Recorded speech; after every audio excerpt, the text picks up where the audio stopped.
The Appalachian Trail isn't somewhere where people who dream of going.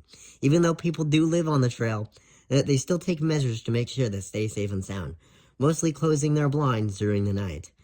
Anyway, some do enjoy the thrilling adventure and search for the dangerous monsters that inhabit the trail. Well, one might be a little too much of a thrill seeker, though, than Loud. The sports fanatic of the Loud family. During early summer, the Loud family took a trip to Georgia in order to have a full-on family vacation, because they saved up enough money for it. Lynn, on the other hand, was curious about the Appalachian Trail. She had a plan to sneak away from her family one day and to go on the trail. That day eventually came, and she put her plan into action. When her family was walking, she walked behind them without them noticing. She found the Appalachian Trail and was excited to explore it. She was on the trail for about an hour when she heard something behind her. She quickly turned around and saw nothing. She shrugged it off and continued down the trail. A few more hours passed, and Lynn was pretty confident about walking on the trail.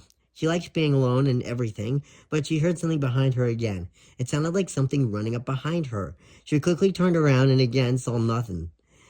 She was a little on edge due to hearing something hit her, but nothing being there. She continued on the trail. She came across the houses of people living there. She had noticed that they had their blinds closed, and that only happens when night is approaching. She looked up at the sky and saw the sun going down. She freaked out a bit because she needed to get back to her family before the sun goes down completely. She started to run back down the path she took, but since the sun was going down, she could barely see where she was running and kept tripping. She brushed it off, though, and kept running, but again she tripped and fell down. Then when she got up and she saw something she won't forget. She saw a large cat-like creature. It had green eyes, razor-sharp claws, and a long, sinuous tail. It didn't see her because it was eating something. Lynn could identify it, though. It was a human.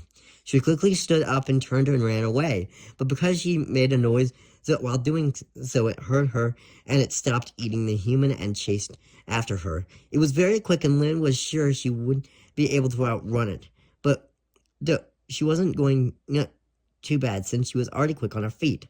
Until it pounced on her. She quickly turned and saw it.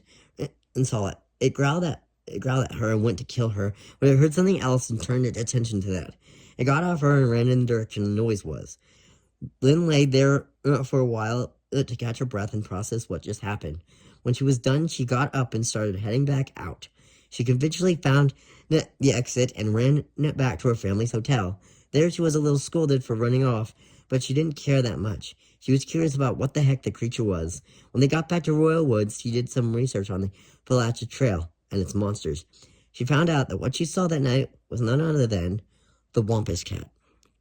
I hope you enjoyed that story. The next one will be up soon. And also, again, I've said this before, but if you want to go and have a little bit more scary October, go check out the Adam's Toyland channel. He's doing an event. He's doing a Plants vs. Zombies event on there for October. So, yeah. See you all in the next video. Bye.